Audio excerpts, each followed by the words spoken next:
Afternoon po mga kababayan, ma'am sir. This is Jam, the Filipino channel ang inyong lingkod. So today is May 20. Grabe yung layo ng bato sa atin, 3.5 kilometers. Grabe naman ito. Sa May 5, 2026, tayo ngayon napapunta dyan sa may Rockwell Business Center sa may Meralco Complex, Ortigas Avenue, Ogong, Pasig. Grabe yung layo nito. Tapos grabe. Ano ba naman po dadalhin natin sa Espinal Street, Villa Verde, Ogong, Pasig. Ano ba yan? Tapos ang mura-mura ng pamasahe, mahal-mahal ng gasolina, traffic, tapos yung dadaanan natin traffic, tapos napakalayo, 3.5 kilometers traffic. Just imagine. O tapos pamasahe ng pakamura, ang mahal-mahal ng gasolina. Ano na mangyayari sa atin? Dapat yan tinitignan naman ng app.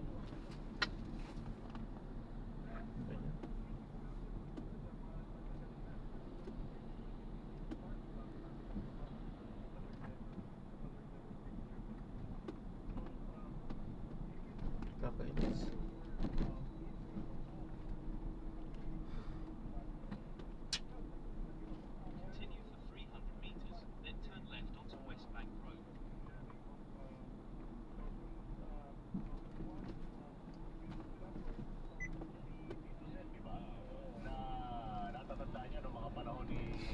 Dating Senator Milan Defensor Santiago. At saka, yun, pagkatapos niya mag-privilege speech, hindi siya nag-entertain ng anumang interpellation.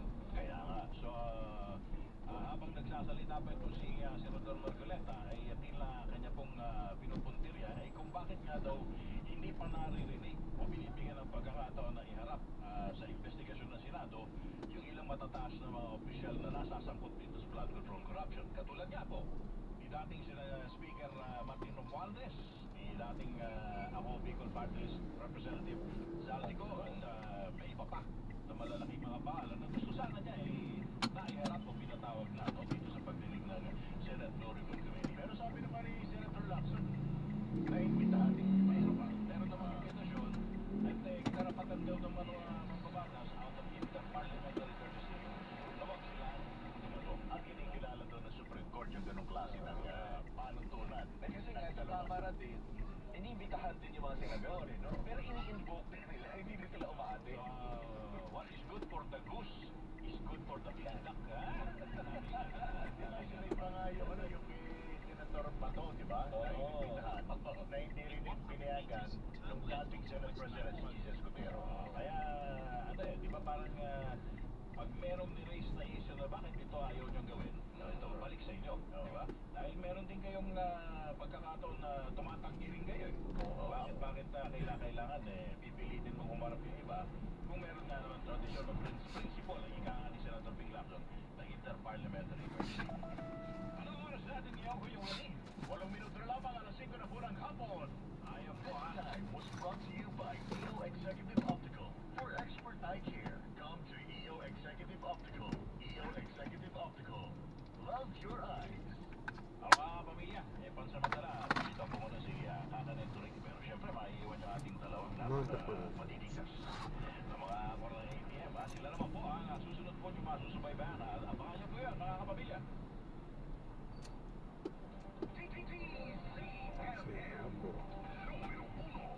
Riles. Miriam.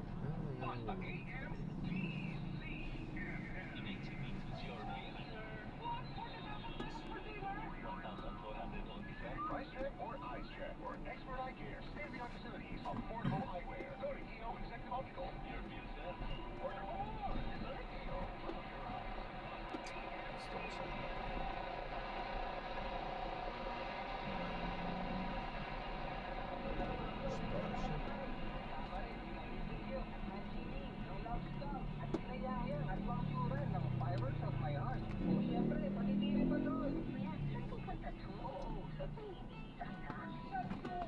Ang mga paborito nating kapamilya shows, bago manood sa OCT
Boss, paihi nga sa CR niyo. Ah, dito ko na nilagay, no?